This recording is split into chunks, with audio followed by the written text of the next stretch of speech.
Let's get it, Buddha. Episode 8. This is the Antoine special, the double Walker, the Kemba, the Antoine. I'm Coley Mick. This is Rollin Jays. I'm here with Cousin Stiz. I'm here with Buddha the Ball Knower. Jake Yazzie out. Illness. Non-COVID. Jeremy on the ones and twos in the background. I believe in Riverside, if you're a producer, you can't actually hear when you're in the background, but he's here. Trust that. The Celtics lost a game. People are losing their minds. I've been told they can't rebound. They can be beat on the fast break. Stiz, I know you're freaking out. Yeah, I'm one of them people. I'm one of them people losing it right now, bro. Bro, every week, yo, every single week I feel like it's gonna be a thing with me and our bigs, bro. Where I'm like, now I'm with him this week, and then the next week I'm gonna be like, bro, what the hell is happening out there, dog? Jaren Jackson in the fourth. Jaren Jackson, bro. First it was dude whose name I can't remember from Atlanta. Then Oh, Zoob came and gave us some business, bro. I don't know what it is with us and these bigs, bro. If you got a little bit of skill down in that paint, you're giving us problems, and it's giving me problems, bro. I can't sleep at night knowing that we gotta that's gonna be our issue in the playoffs, bro. I see it already, bro. I see it already. I see it already.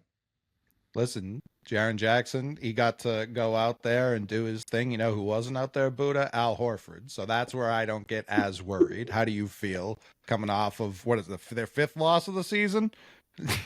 Fifth loss, probably five more than they should have. Ultimately, like Jackson, he's a fantastic player. I don't consider him a five man. Like if he's playing the five for you, like you're extremely talented. You can switch 1 through 5. He also hurt us from the perimeter as well. Like he was draining threes in the fourth quarter, which I don't look at him as a fantastic 3-point shooter. The percentages don't tell you that he's a great 3-point shooter. He's hucking these line drives up and they're going It's the in. form. It's the form. You're right. You know what? If you go back to episode 1 and we start talking about ugly jump shots, Jaren Jackson's name should have come up. But Horford's Just out. feels so uncertain. Like he does. Like And I it don't kept understand. going in.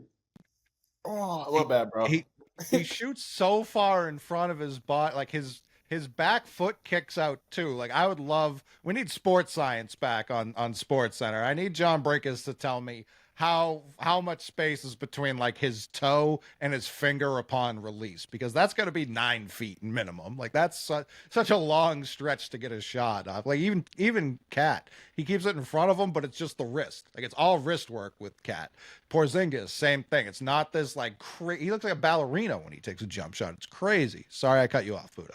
Yeah, thanks a lot, Coley. Come on. I thought we were finding some chemistry on this thing. Wrong. No, but I mean, look, the bigs. It is what it is. When you don't have Horford or Porzingis, ultimately, if you're asking a Cornette or a Kada to cover a Jaren Jackson, I mean, sometimes it's not about the X's and O's. It's about the Jimmys and the Joes, and we don't have the guys if those two are going to be out. So I'm not overly concerned, but I will tell you that the past week of basketball for the Celtics, there's been a couple things that have pissed me the fuck off. The bigs is one thing from Stiz, but I got a couple more that I want to get into over the course of the next hour. I was gonna say, listen, the Bucks celebrated that game and their fans celebrated that game like it was game 1 of the finals, which tells me a lot. It tells me a lot about our place in the league, how everyone views us. I don't know if you saw Basketball Reference posted most searched team by state. Everyone's copying Pornhub these days, but they posted most searched team by state. The Lakers, the fall will be televised. The fall off is a disgrace. It is the Celtics, 49 states, 48 states? It was outrageous how dominant they were. And so it's America's team. That's who we are right now. So the Grizzlies winning that game, I obviously wanted to win the game. I'm not out here to lose games. That was a scheduled loss. I'm not trying to make excuses, but the Celtics were gassed. And I give credit to the Grizzlies for running, for attacking the glass, for doing those things, keeping the pressure on. Because in the fourth quarter, when the Celtics made that run, I thought, this is insane that they even have the legs to even attempt this. They ran out of gas, but the fact that they even took the lead in the fourth quarter, I thought was a tremendous credit to everyone who played. Now, what I hate is everyone's looking at Jrue Holiday being like, what's this guy's fucking problem? We didn't get Jrue for November and December games. I promise if other teams want to copy this leave him wide open strategy, it will not go well for you. It happened to work this one time. Long term, that shit's not going to work. And I hope more teams do try it. Now, there have been 3 games since we last spoke. After it feels like we haven't played basketball in a month after playing those 5 games in 7 nights. Smoked the Pistons, not a problem. And the Bucks came to town. And that was a much more important win to me than this Grizzlies game. Like I want to win them all, but Stiz, were you not thrilled showing the Bucks, hey, you might think you have it figured out, you don't? Sorry to tell you. No, it was nice, man. Completing the sweep, not seeing those boys until if they see us in the playoffs. That makes me feel really good. Chris Middleton came back. He played well. He played really well. Surprised me, actually. Well, not really surprising, actually. That's Chris Middleton. He's a pro. But like I said, we just came in there and handled business. It was a great game from both teams.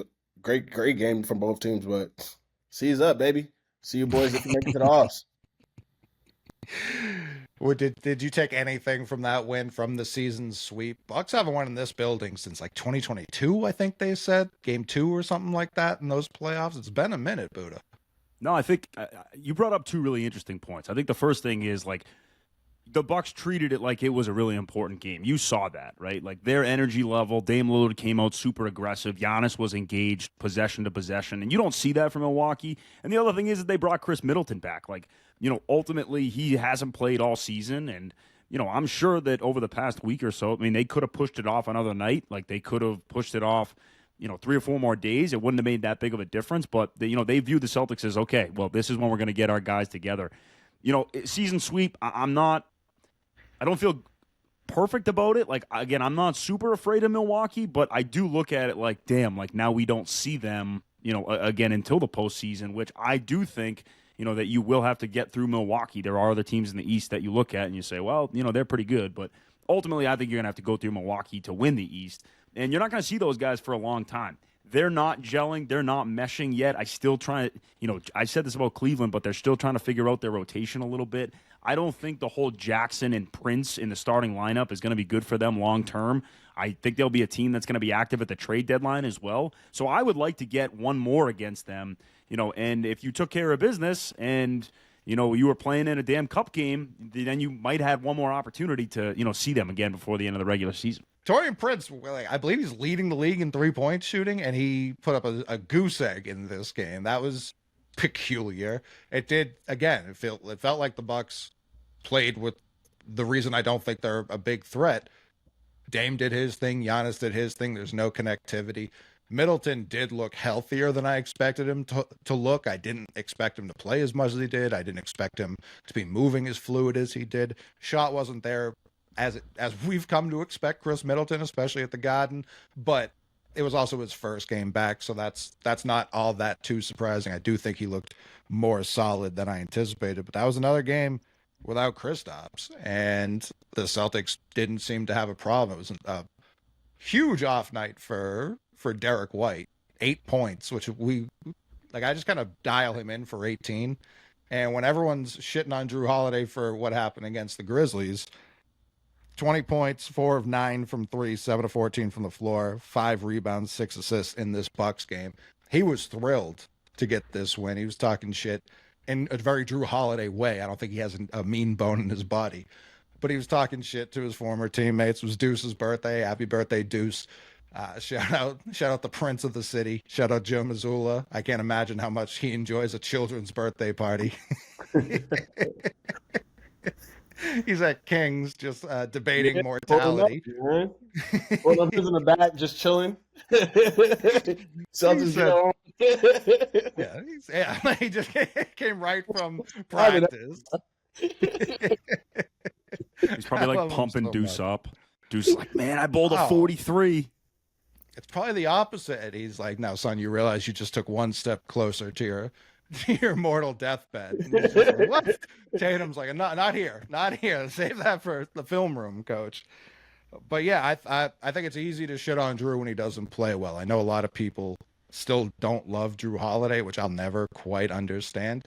And I think it was brought out more by the fact that it was Marcus Smart's return game in the Grizzlies game. I think that was more people who are still conflicted about not having Marcus here, even though we're the reigning champs, have the same record we had through 24 games as we do right now, and are scoring more than we were last year, despite Kristaps not really playing, despite Jalen missing some time with injuries. Everything you can look at other than the Cavs having that 1 seed right now says the Celtics are actually better than they were last year. And I think people have just become Patriots fans about the Celtics. People are looking for one thing every game to get pissed off about because they're that good. That's how I view it. When Tom and them were cooking, what was Boston Sports Radio doing? This team sucks, Mike. They're not going to do anything in the playoffs. And then they'd win the Super Bowl. No one would ever call out those people. That's what I see happening with the Celtics. And I love it. I absolutely love it. I mean, it's gonna happen, bro. We're winners, bro, and like even me, like sometimes I was just panicking about our bigs, bro. But like when we're playing this well, bro, I just want us to be hurt. You know what I'm saying? Like it's just like, Sure. bro, we're that good. It's just like, bro, we can damn near have perfect games. Why not play that way? But like, people, you know what I'm saying? But people being mad at Jrue Holiday, bro, that doesn't make sense to me, bro. The shot was off. The game plan for them was to make sure Jrue Holiday shot the rock. And our game plan is always, if you're open, bro, shoot it. You know what I'm saying? If you're open, shoot it, bro. So like I'm not mad at him for taking the open shot, bro. It just didn't happen to fall that night. It's okay. Like we said, we played 6 games in 7 nights, bro? 5 and 7, yeah. 5 and 7? 5 and 7 nights, bro. Like, come on, man. We'll be all right. Stiz, I had it written down. Like I was kind of pissed coming into the night. Like, hey, we don't have a fucking basketball game tonight because we didn't make the NBA Cup. And I'm like, I hold this team not to a high standard. I essentially hold this team to a perfection standard. Like, they have to be perfect. The Jrue Holiday stuff I think is super interesting. Like, last season, he was the best three-point shooter from the corners in the whole NBA. So I don't really know where Memphis was coming from in terms of like, hey, I think that's the best strategy. Now, I did go back and look, and from the corner before the Memphis game, he was 12 for 39, so he's shooting under 33%, from the corner. So I kind of do get it. I think a bigger problem would be, just like Stiz said, if Joe Mazzulla was not, hyping up his players and encouraging his players to take the open shot, right? If he had said to Jrue halfway through the third, hey, I don't want you taking that open shot, then it's second guessing. Right. Then it's even more in his head. And, if you go back to the Milwaukee game, Coley, like, he hits a 3. It's a tie. You're down 3 with 7 minutes to go. They kick it to Jrue Holiday in the corner, and what's he do when it's a big-time situation against a big-time team on a Friday night? He bangs it. He had a floater to end the game in the Milwaukee side of things. Like, Jrue Holiday, like you said, he's not a November and December player. We didn't pay him to be that. We don't expect him to be that. But I do think you're looking at a guy that, is going to get some scrutiny over the next couple of months if he doesn't have a good game, because that's how good the Celtics are. You lose one game and the sky is falling because we hold this team to such a high standard. What's a Jrue Holiday good game? Like, what do we Bucks game? A Bucks game was great. He went 25 and 6 assists.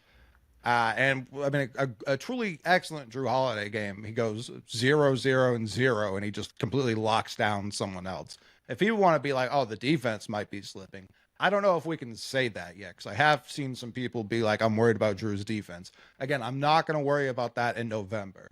If come May and June, we can't use him as a weapon on the defensive end, then it's like, yeah, that's tough, because now you better be scoring 20 to be out there. But I don't see that yet. I've seen him stop and cut off too many bigs and switches. I've seen him quarterback the defense too much this year. Do I think he should be on quicker, shiftier guys like a Brunson type? No, not necessarily at this stage of his career. I think he should use his strength. But back-to-back games, he scores 40 points over a 2-game stretch. And again, he did not shoot well in the Memphis game, so I'm not going to give him a ton of credit for that. But over the course of 24 hours, him doing that, I don't know that means the sky is falling. I'm not too worried about that. Yeah, I was going to say, if Jrue Holiday scoring 25 points, bro, we win the game. Like, I'm not, you know what I'm saying? Like, I'm not worried about that coming from him every single game. If it comes once and if it falls out the sky for us a few times this season, so be it. I'm happy about it. But like, bro, I'm also not worried about him being on isolations with Damian Lillard, bro. Like, who's guarding who's guarding that guy in the league, period. You know what I'm saying? Right. It is what it is. You feel me? Jrue Holiday is going to be solid for us in the playoffs, as he always is, bro. Well, I say always is, as he was last season, as he will continue to be, bro. But like, I'm not tripping on him. I don't know when people say like a bad playing bad or bad games, bro. Like he's supposed to shoot if he's open. I'm shooting if I'm open. Like, you know what I'm saying? If the shot's not falling that night, you just short memory, keep rolling. Let's go. Yeah, you're gonna miss. Everyone's gonna miss. It happens. Like I said, D White went 0 for 8 from 3 in this Bucks game. And I saw earlier he's scoring the most points on spot up opportunities in basketball. It's 7.1 per game just on spot ups, over a full point more than second place. Like Derek White is feasting when he's getting the ball, and that's even with an off night like that Bucks game, because it's Derek White. No one worries about Derek White, and no one should worry about Derek White. But the team as a whole, especially this week where they had to play so much basketball coming off of a light schedule, going into a light schedule. We don't play until Thursday this week. I believe it's Thursday. That can mess with your shot. Having stretches off can mess with your shot. Playing a lot in a short period of time can mess with your shot. So harping on one game isn't enough for me. I know people think we're getting killed on the boards. The numbers don't back that up, really. They're an above average rebounding team, even if it's not top 5.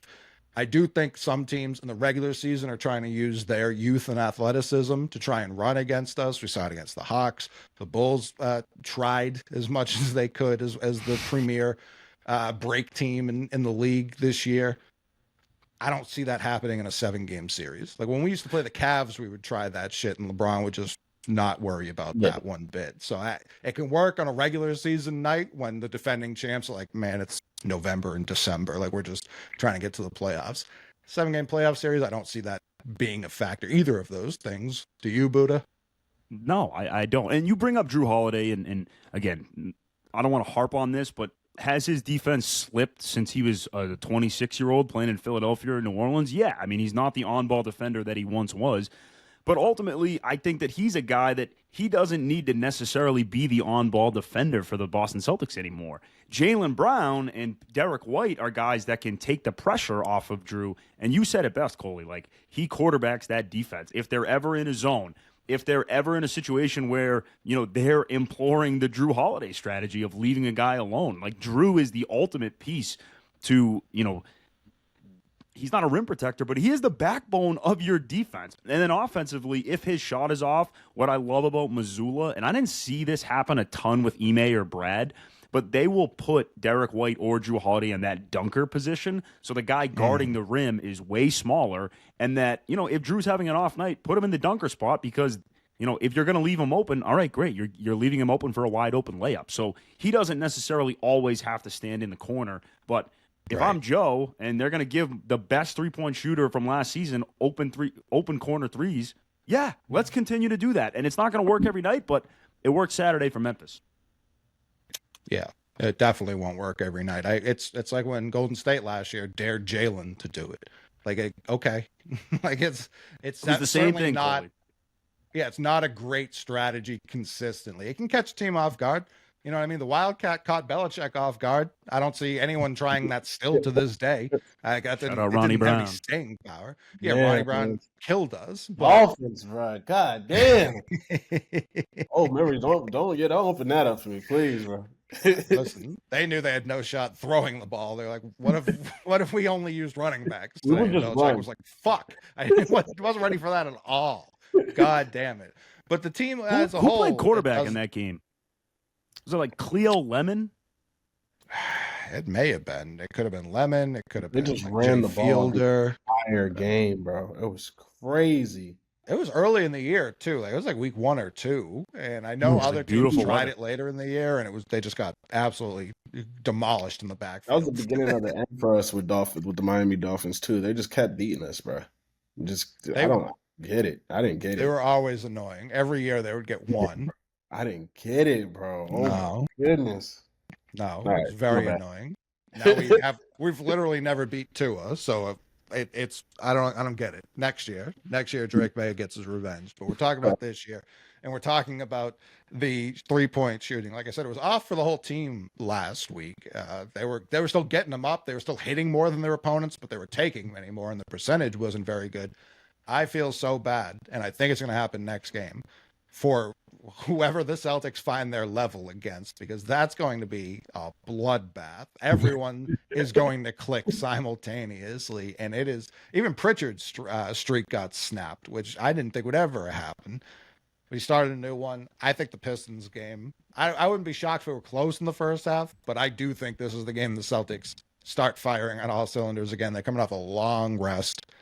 I'm kind of worried about the Pistons, but I'm not worried about Underdog Fantasy entering promo code Banner19 for $1,000 in bonus cash. And I'm going to make some coin off this game myself, if that's okay with everybody, because I very much see Jason Tatum going crazy. We haven't had a 30-30 game in a while, Stiz. I think we're long overdue for a 30-30 game from the Jays. Well, history says when the Celtics take a long break, we break records. Last time we had a very long break, we came off in summer, and we went for 29 bombs, bro. So I don't know, bro. I don't know. I feel like we're gonna have another one of those games, bro. The long rest, and we lost. We lost the last time we touched the floor. Right. Yeah, I'm sorry. It's gonna be curtains for Detroit. They've been playing well. Sorry to those young boys over there, man. Yeah, no, I like what they got going over there. It looks more competent than last year, but we're gonna have to do it to them. That's it. Yeah, no, storm's coming, bro. That's what I mean. There are these scheduled losses that there's nothing you can do. And the Celtics having that game 5 against the Grizzlies, a solid team, good team, having that and then going right into the Pistons several days later, that's a tough scene. It's a tough scene for the Detroit Pistons. So I will be taking the hires. Their game might be a scheduled loss too, and they're still they're still gonna be like, nah, so I hear you, but nah. You got to think the Celtics were like, you think Saturday night was like a top 3 to 5 regular season drinking night for them? Like, they don't play Sunday, Monday, Tuesday, Wednesday. Like, Saturday night, I bet you they got pretty banged up. It's weird. When I think of people going out and drinking, NBA players aren't at the top of my list. And I know they do, but they're just such fine-tuned athletes that I don't. Like Jordan drinking like on the trainer's table after games. I don't know if that happens anymore. Definitely I think they go out. I was gonna say definitely probably went to a dinner. Definitely banged out a dinner. Definitely did some wine, probably some cocktails, floated around, and then we showed up and dried our feet a little bit. That's the excuse I'll give them. And Marcus Smart just came back home. It probably was one of those nights. We probably did do a little group dinner type vibe, like, you know what I'm saying? Like, kick back, show love to bro. Like, yo, this shit's first time in the city in a little bit. Like, you know what I'm saying? Let's kick it. It probably was one of those vibes, bro. That's what I would say. That's my excuse. One thing I really miss about Marcus Smart is, like, you don't know what his haircut was going to be night to night. Like, I was a little bit let down just because he has a straight buzz cut now. It's like, dude, anybody can have that. But I felt like every 3 to 4 games, like, Smart would have green hair, and then he would braid it, and then it would be an afro. Like, dude, it was really cool to see, like, the different variations. As he gets older and older, it kind of just seems like, maybe he's just a shaved head guy now. But I don't know if he looked older or younger, but like, he reminded me of like really young Marcus Smart with the buzz cut. Yeah. Like before I think it was like a second or third year when he had that. Yeah, it was certainly early, and then he had the the Roscoe Dash mohawk going for a little bit, which I think was still his worst look. Once he was dyeing it, and when he would get like when he had Gerald Green's guy put like the shamrock in his head and stuff like that. That was all fire. Very strong. Shout out Gerald Green too, who absolutely invented that trend in the NBA, and is one of my favorite Celtics of all time, even if he never lived up to what he was supposed to be. Gerald Green's one of the best 2K players, over the past. And I haven't played 2K in like 5 years. But let me tell you something. If you had Gerald Green on your team, you were okay. Another one was Terrence Ross. You could score 30 with Terrence Ross in any game. Oh, Terrence Ross would score. Terrence Ross was nice in 2K. I don't know what I don't know what VCs they gave him. It was crazy. Nah, I know that one. Yeah, he was too Terrence nice. Ross went crazy. Anthony Randolph went crazy in 2K. For sure. Ben Gordon. A throwback game buster on 2K. Ben Gordon, bro. Yeah. Ben Gordon. BG. Kevin Martin. I could never beat the Rockets. Kevin Martin used to eat my fucking lunch, dude. Another ugly jump shot, Kevin Martin. For a shooting guard, that shouldn't have been the case. He made it look like the ball weighed 5,000 pounds when he picked it up. Like his arm was going to snap at any moment. But what do you fellas have? Do you have anything else on these past games before we look ahead? I mean, we already beat the Pistons. We're going to play the Pistons again. I don't know. Beef Stew got yammed on. Jalen got fined for reminding him that he got yammed on. I'm trying to think. Do I have any? I got a bunch. I was gonna say, besides me panicking about our bigs now, I think that's it. All right, the Memphis game. First off, elite uniform combo. The Celtics' best uniform at home is when they wear white. I'm sorry. I'm like an old soul on that aspect, and I really think the light blue uniforms from Memphis are like their best. One other thing that I thought about during this game, how good would Rob Williams be with Ja Morant? Like if he was the guy coming off of the roll, I don't know how you would be able to guard the rim. So I would look at this. People are talking about potentially Rob Williams getting dealt at the deadline. If I'm Memphis, man, I would love to get a guy like Rob Williams because I really think that pick and roll combo with the lob capabilities would be absolutely insane. Jay Huff, did you guys see this on Saturday night? He looks like he is 47 years old, and he looks like he is going to be dominating men's league basketball for the rest of his life. The guy can't jump over a piece of paper, but he doesn't miss jumpers. He knows exactly where to be. He makes the right play at the right time. But again, he looks like he is 45 years old, like legitimately cannot move laterally. But Jay Huff, he's going to pin somebody later in his life. He's like a big man for Memphis. He's the big caveman with the motherfucker. He's been a monster this year. I think he was with the Lakers last year. I didn't know he had been bouncing around the league because no one was using him. But I don't know how he got to Memphis. I don't know if it was a trade. I can't imagine he signed a big deal. But that should have been like an auto get for us as Kristaps insurance. Because if we need bigs who can stretch the floor, that he's the guy. Like that is the guy. He's been a monster for them this year, just being open, knocking down threes. They had a couple. Laravia was knocking down threes. Very annoying team. Like they just have 45. I don't like people. Laravia. They works for them. I don't like Conchar either. I think they need Conchar. They get a. Why didn't he play? Because Taylor Jenkins has 45 people he can play any night. Like when Brandon Clark's available, he'll use him. Like when he's not, which he hadn't been for the past couple of years, it felt like, he'll go to someone else. Like he just has a never-ending treasure trove of people who are taking like 27th overall. He's got Scottie Pippen Jr. getting triple doubles and shit. It's insane. Scottie Pippen Jr. is balling, bro. It's crazy. Every time he was out there, I was like, I forgot they had Tyus Jones, and then nope, Scottie Pippen Jr. I was like, nope, I was wrong. Like they get a wing, bro. If they get a solid wing, I think they'll be all right, bro. I think they'll. Oh, for sure. When you look at Memphis, like I think we're forgetting. Like honestly, I think everyone kind of forgets about them a little bit. Like they were conference finals 2 years ago. Something like that. I think they were conference finals 2 years ago. Ja obviously has his issues and his injuries over the past couple of years. But like, hey, if Memphis is fully healthy, they didn't lose to the Nuggets. They didn't lose to the Nuggets. It was 3 years ago. Denver. Yeah, you're right. So 3 years ago. But if you have Jackson and Clark both healthy, playing at a high level, which again, don't hold your breath on Clark. Okay, that guy's played I think the most he's played is like 62 out of 82 games. I was looking it up earlier, and he barely played last season. But if you have those two playing at a high level, Ja Morant is, when he plays at his peak, he's a top 5 player in the NBA when he's playing at that level, in my opinion. And then you look, Stiz, you bring up the wings aspect, and I do think they need help on the wing. But, Marcus Smart and Desmond Bane is Bane is a flamethrower. Like, that's a guy who can win you a playoff series if he gets hot enough. And then Smart, we know his capabilities. He can win you a playoff series. He can lose you a playoff series. But, I think he can get hot or cold enough to the point where he can put you over the top.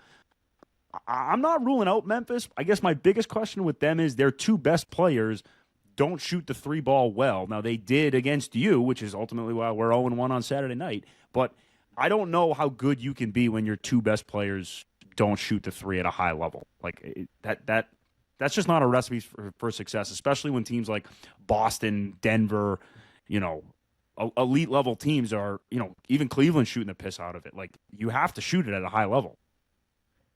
Yeah, I mean, my bad. Go ahead, Coley. I was going to say, Ja went 4 for 6 that night. Like, that's doesn't happen historically. It's just not his game. So when that happens in a close game, you end up losing by 6. Obviously, the free throws and shit made it wider at the end. And if he's going to go, I believe he started 3 for 3. If he's going to be knocking down his threes, yeah, that's not something you have written down before you head into that game. Go ahead, Stiz. I'm just saying, the science says, bro, basketball teams are shooting that rock right now. That's just what we do. The last team to win an NBA championship, the Boston Celtics, all we do is shoot the three. What is our numbers per game? Like 51? 51 threes a game, Stiz. And if you can't shoot, that's why I said they need a wing. If Ja, we know what Ja's going to do out there. We know what his game is. It's a great game, but he's not trying to kill you from three. And Desmond Bane he's a streaky shooter, and his arms aren't long. They need like, you know what I'm saying? They need length out there. They need length out there. Now, I'm not trying to. They need length out there. You know what I'm saying? They need another body out there who could shoot that rock, who could come out of there and give them 25, and who could really light it up from the three. Because if they're gonna come see us in a 4-game series, bro. Yeah, they might sneak one, maybe two, but with that style of play, bro, come on, man. No, I don't have them high on my list of concerns for that reason. I think they're a solid team. They can definitely defend and run, but the shot wasn't falling. You know what I mean? I don't expect that to happen if over a 7-game series. It can happen once or twice. It's not a game I can spend too much time panicking about. So I don't. Do you think know. Memphis is a team? Do you think they're a team that, like, hey, maybe they don't make it to the NBA Finals, but maybe they take out a team in the West that they match up well against that maybe we don't match up? Like, if you could get a 3-6 matchup of a Memphis and a Denver, and they could take out Denver, like, that would be fantastic for me. I'll play against the Dallases of the world. I'll play against the Oklahoma Cities of the world. Denver is a team that. It's one of the teams in the NBA that I look at and you say, you're not guaranteed to have the best player on the floor. And that scares me. It goes back to that Isaiah Thomas, John Wall series. It was like everyone was freaking afraid of John Wall because he was the best player in that series, only to find out that Kelly Olynyk was actually the best player in that series. Not only that, Joker's a big. Not only that, he's a big. He's out there giving 40-something a game, 17 rebounds, 19 zillion assists. It doesn't make sense, bro. Like, that's a team that I'm always going to be looking out for, especially with our problems with the big. So, yeah, if they go ahead and snipe them, listen, go Grizz. Go Grizz, right? Right now, assuming they win the play-in game, Memphis would be the 2 hosting the 7-seed Denver. I respect Joker. Me and Tyler did a long talk about Jokic and how dominant of an offensive force he is the other day on Third Time's the Charm, but I'm not worried about the Denver Nuggets at all. At all. Jamal Murray is not himself. I don't know that he's going to be himself after that injury. And Jamal's been lights out for them in the playoffs, especially the year they won. He was a big reason, being that number 2 option. Michael Porter Jr. is solid, but outside of those two, they can't shoot at all. And Jokic says as much. He's like, I need to shoot more, I guess, which I know is killing him. But I just can't worry about a team that, like Christian Brown, they rely so heavily on. Like, it's just not on the list of my concerns at the moment. We just have so much more firepower than they do. Like, I guess they're 12-10.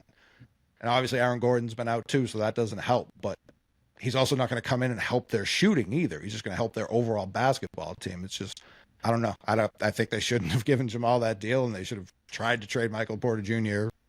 before now. It's hard to do that, though.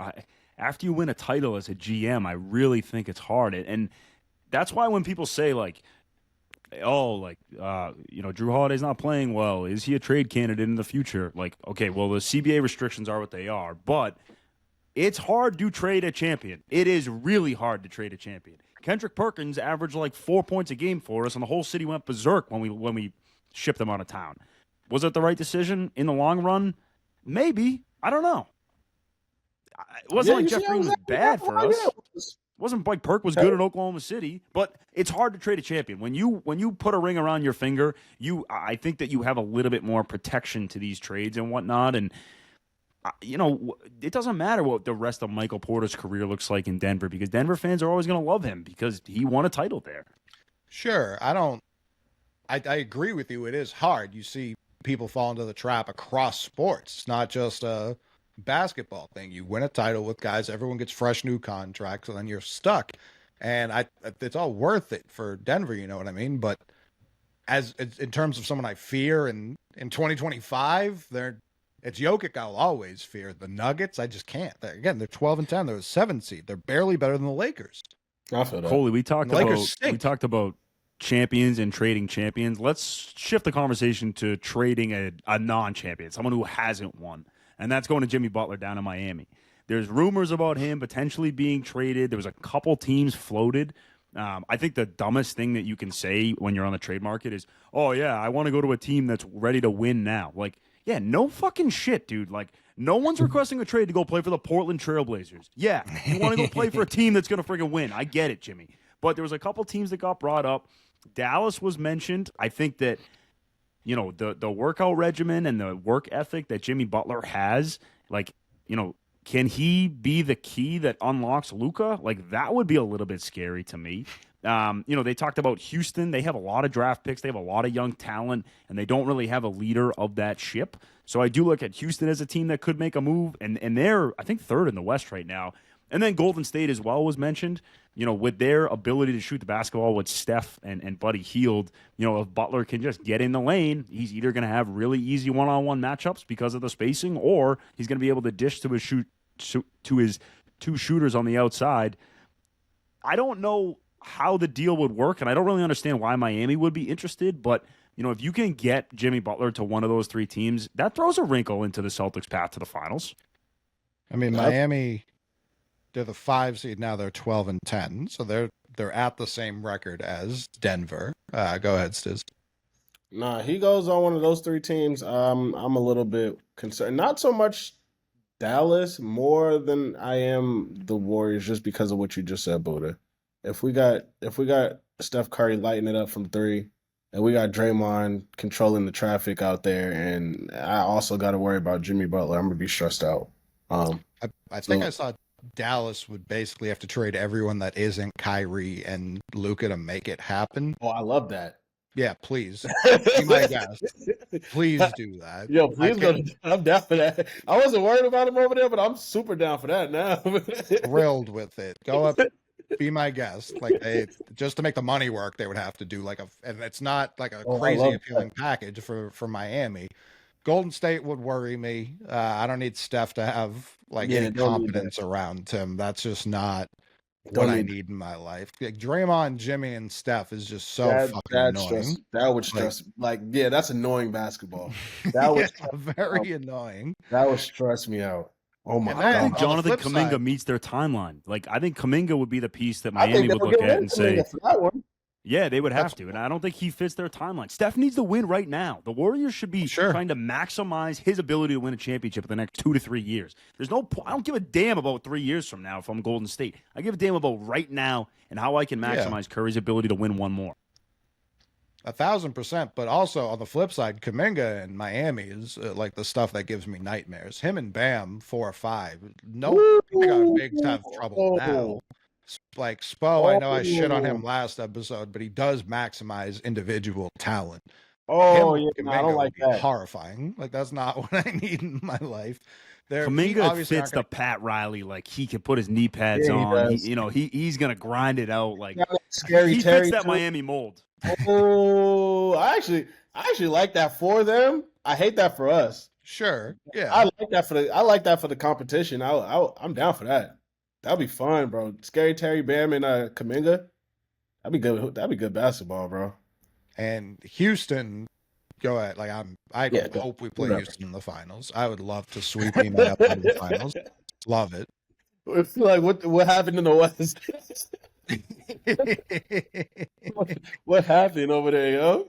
I would be completely now. Sengun would be a problem just because of the just mini Jokic. You know what I mean? With more competence around him, as weird as that is to say about the Rockets. Tari Eason off the bench versus Al Horford could be very fun, very interesting. But yeah, Jimmy Butler and Ime Udoka, that moves the needle 0 over here. 0. So yeah, go ahead, Houston. Go ahead, Dallas.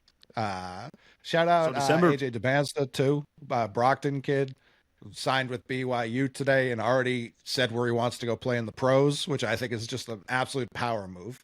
Just an absolute to be a #1 prospect in the country from Brockton. Long overdue for basketball. I'm shocked that hasn't happened more often, just knowing Brockton basketball like I do.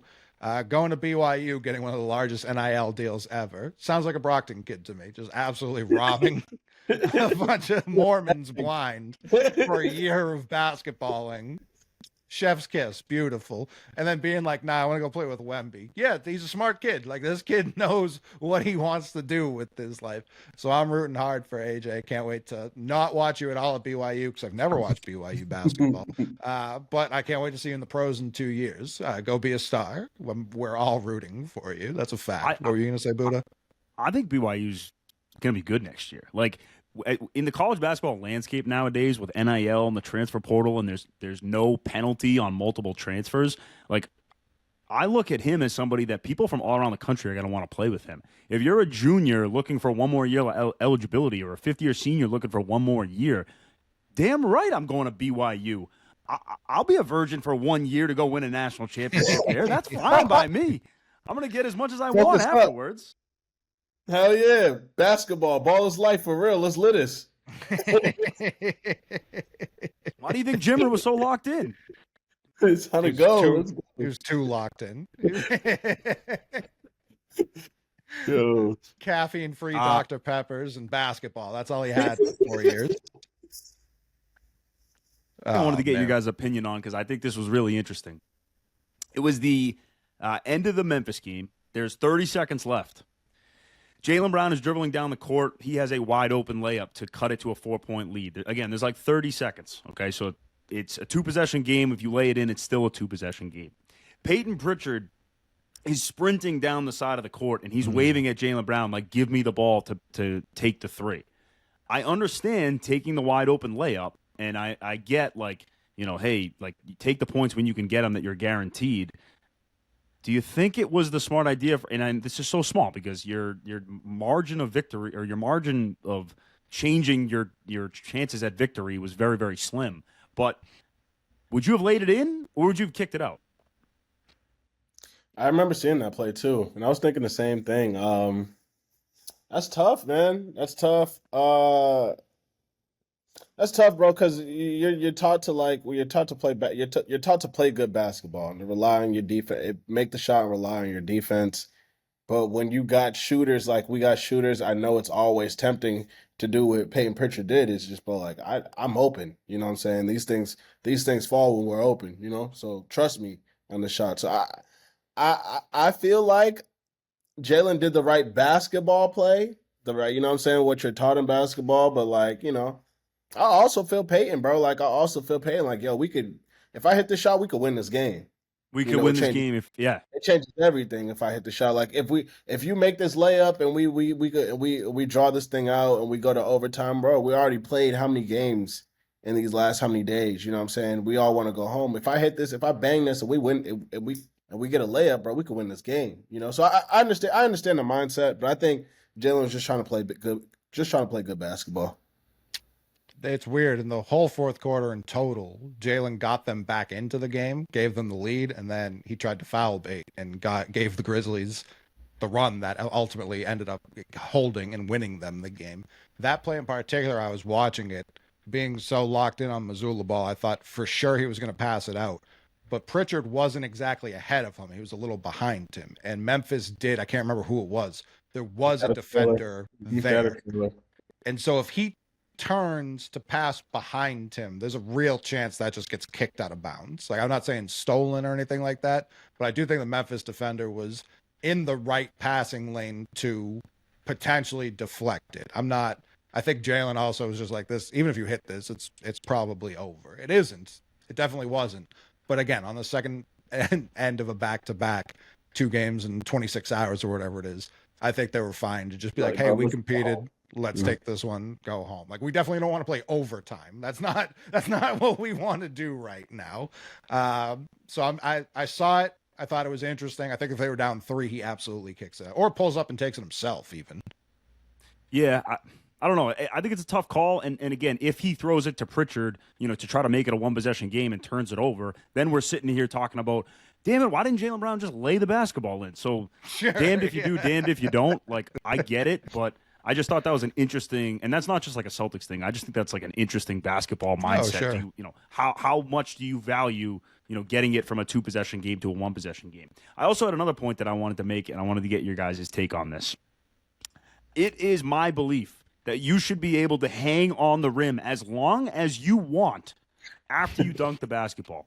Tatum gets teed up, and it didn't happen this week, but there was a couple times where I think Neemias Queta dunked once, Kristaps Porzingis dunked once, Jason Tatum dunked once this week, where I looked at it and I was like, please don't get teed up. If you dunk the basketball and you hang on to the rim, are you giving your team a competitive advantage? Or, No. Number one, it can be a safety thing. I'm not saying it always is, but if you are, hanging on the rim and somebody comes and undercuts you, like, that can be a serious injury. So it can be a safety thing. But at the same time, in this new era of sports where a football team gets an interception, they can run all the way down the field. The whole fucking team, the punter is dancing in front of the camera. Why can't Jason Tatum hang on the rim for an extra 2 seconds? It doesn't make sense to me. Get it in and go if you're the other team, too, because you're going to be playing 5-on-4. Exactly. Let him hang up there. That's the truth. I mean, yeah, I was going to say it definitely is a competitive advantage if I'm dunking the ball, because I'm demoralizing the other team. I'm doing and-one moves like Spider and hanging off that backwards. They don't have trampolines at the TD Garden.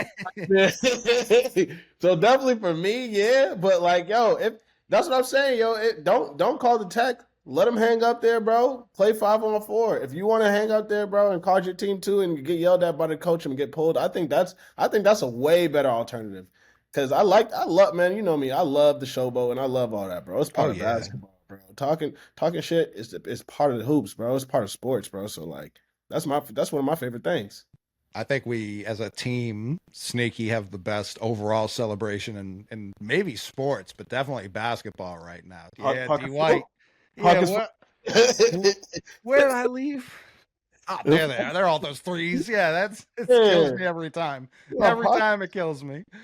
I love that one. That's my favorite.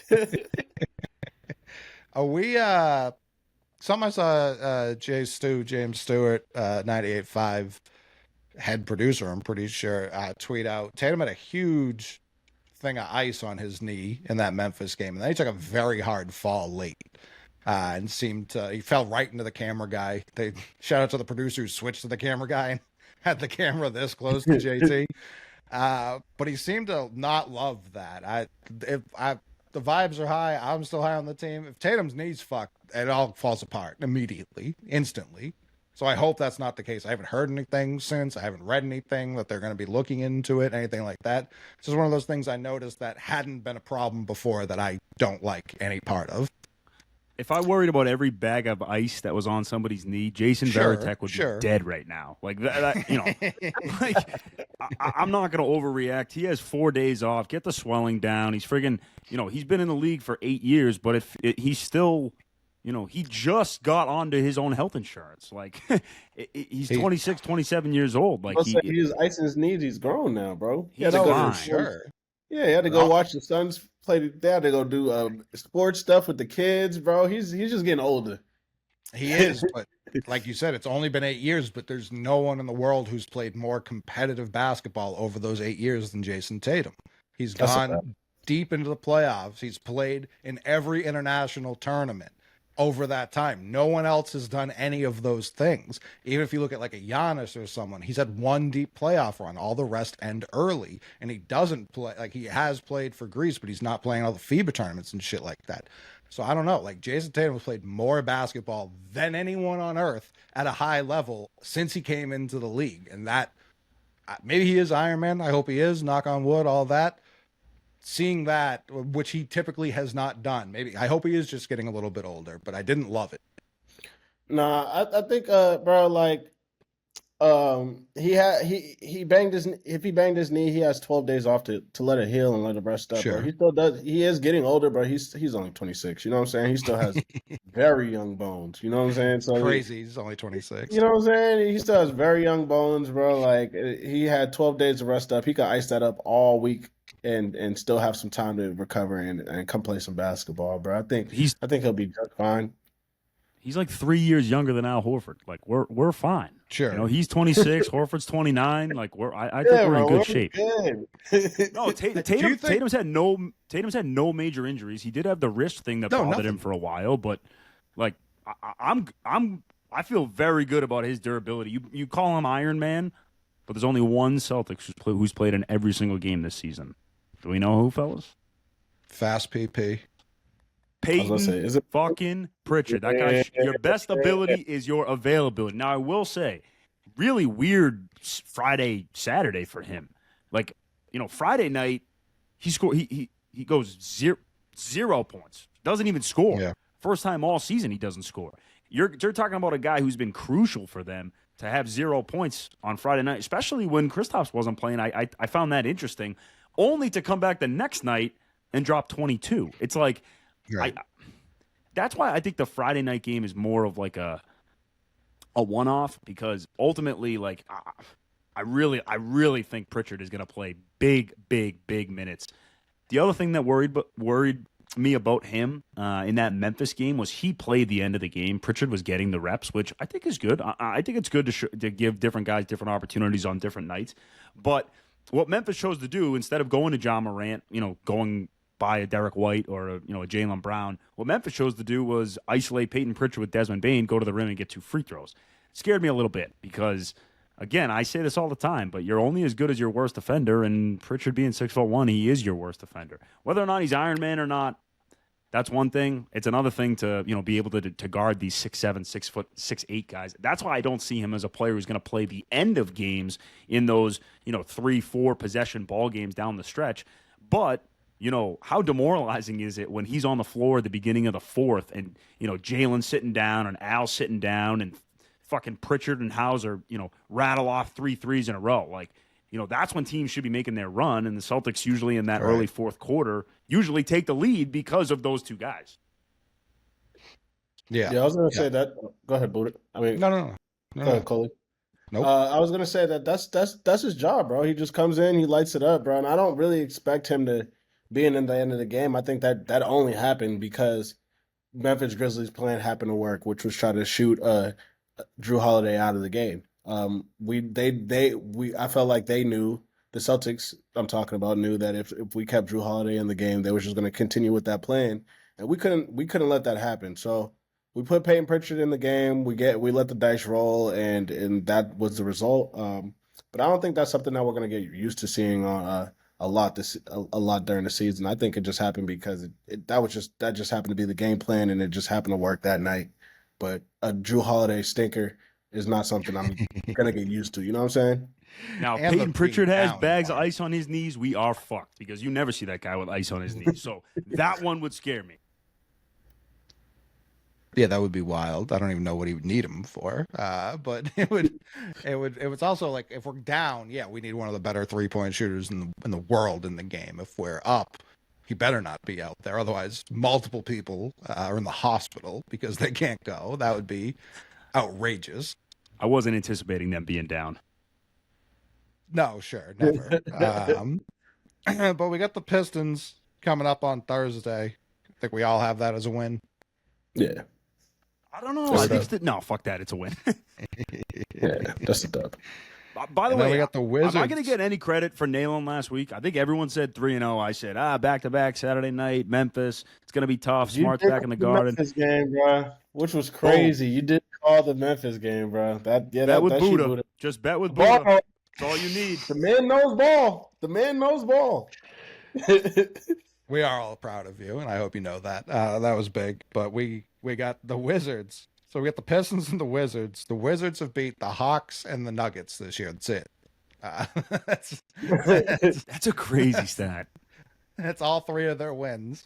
They're as bad, if not worse, than the Pistons last year, you could argue. So no one wants to be that team, in the words of Kyle Kuzma. So don't go be that team. Go beat the dog shit out of the Wizards on Sunday. And then that's it. Another 4 days. Is that when they're going to be playing some of these games? Do we know who we're going to be playing yet for the non-cup games that are going to be put into our schedule? Off the top of my head, no. I have no clue. I should know if I missed You a have to report tune in or to next something week's somewhere. episode to hear who the Celtics are going to be playing. We're gonna drop it live. But that's it. Just a nice little 2-game, one at home, one on the road. That's nice, bro. Even if JT could take those games off if his legs is feeling if his knees feeling a little sore, bro. Him and Al both could take those games off. We could coast them. Honestly, have KP play one, have Al play the other, have JB play one, JT play the other. Hey, Kicker would do some more, bro. It's cool. I'm completely fine with that. They should still be able to take 2-0. Let Shireman play. I don't give a fuck. I don't give a fuck. It's been a weird week because it was so, just as a Boston sports fan, you're so locked in on the Soto shit, which obviously did not come to fruition. At least he's not with the Yankees. But you're so locked in on that. The Celtics just haven't played since Saturday. And it was a Patriots bye week. Even if they stink this year, I'm still used to just having them on. So it feels like I haven't watched any sports in way too long. No, facts, bro. I feel like it feels like damn near since like Thanksgiving-ish.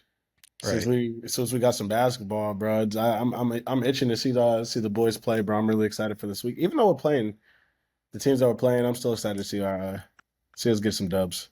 It doesn't get tougher after that. We get 2 against the Bulls right after that, at least already on the schedule. And then we got the Magic, who are good, but their 2 best players are out. So that's where it's like, all right, we should beat them, but it's going to be a weird game because their 2 best guys aren't going to be there. And then after that, we get the 76ers on Christmas. Like, that's not a real team. That's not a real thing. We're going to beat the shit out of the 76ers on Christmas. That's kind of the rest of the... And then we get 2 against the Pacers back-to-back, which will be fun. But Coley, what time's the Christmas Day game? 5. Bro, they're all Christmas, it sounds like. It literally sounds like all these games are Christmas for the Celtics. Right, honestly. Yeah, we got, like I said, we have 2 against the Pacers, the 27th and the 29th. Those are going to be good games. They're both in Boston, too, which I don't understand why. But they should kind of win out the rest of the year. I'm not going to say the Pacers games are easy, but Halliburton's been so trash on the road this year, they kind of should be easy. The 76ers are garbage. They have 7 wins. The Magic don't have their 2 best players. And the Bulls. Like, and the Raptors on New Year's Eve. We should win out. I'm calling it. We're winning out. I mean, Cole, you can just keep going down the schedule for the rest of the season. Stiz, your fan is back, by the way. For real? Oh, big time. With a vengeance. Okay, fellas. Stiz is landing an aircraft carrier right now. It does sound that way. It's very funny. You still hear it? Put the mic. Yeah, we're about to wrap up anyway. It's okay. It's right. Cole, you can just keep going down the schedule, though, and we're just going to be going. like, yeah, I mean, they got, Cleveland. I mean, that's going to be a big one, so we'll show up for that one. That's a win. Then we get Chicago. They don't stand a chance, right? No, I'm obviously high on the team, but this stretch specifically, just to end the new year, feels like one that I'm officially dubbing the Grizzlies game as the last loss in 2024 for the Boston Celtics. No, I'm with you 100% as I fan down my damn laptop before it catches fire. There's too much heat on there. Too much heat on the hard drive. Too much heat on the hard. I feel like that Pacers game. I feel like potentially one of those could be split, man. I don't know what it is about us and the Pacers. They are good games, even though they suck against everybody else. For some reason, they bring a little bit of heat when they come and play us. Damn, I'm starting to hear it too. Jesus Christ. But they bring a little heat when they come and play us. So I think maybe a split down on that. But besides that, bro, the rest of these games should be dubs. I don't know if you heard me over your fan. I said we're done losing in 2024. My bad. I don't know if you heard that over the jet engine in your living room. But no, losing shit. That's Stiz is dropping so bro. much good music that his fucking computer's about to blow up. It's just a heat blow up, bro. God damn. Here. But we will be back next week. Shout out you, our listeners. Don't forget to download, rate, subscribe. Go on over to the YouTube. Download or don't download, just rate, subscribe, all that good stuff. Thumbs up in the chat. Shout out the chat. And yeah, we'll be back next week after 2 light games. And we'll be here to talk about those wins and the rest of the year and wish everyone a happy holidays and Merry Christmas. But we'll see you guys next week. Peace. There ain't really much to do around here, so we just really into getting money. There ain't really much to do around here.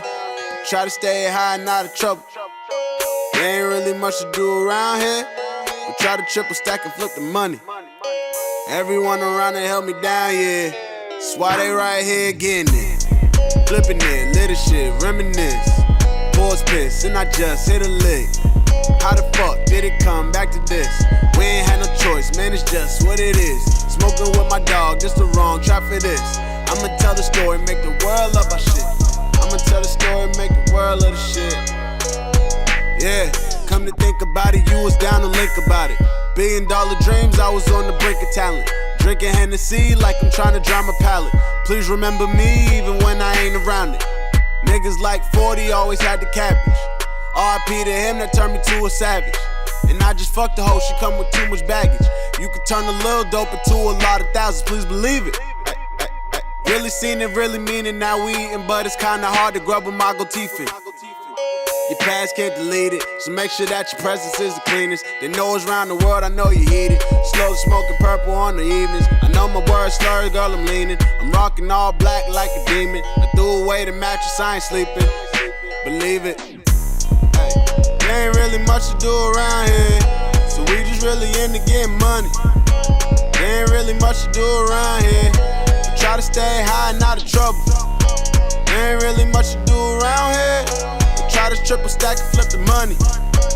Everyone around there held me down, yeah. That's why they right here getting it.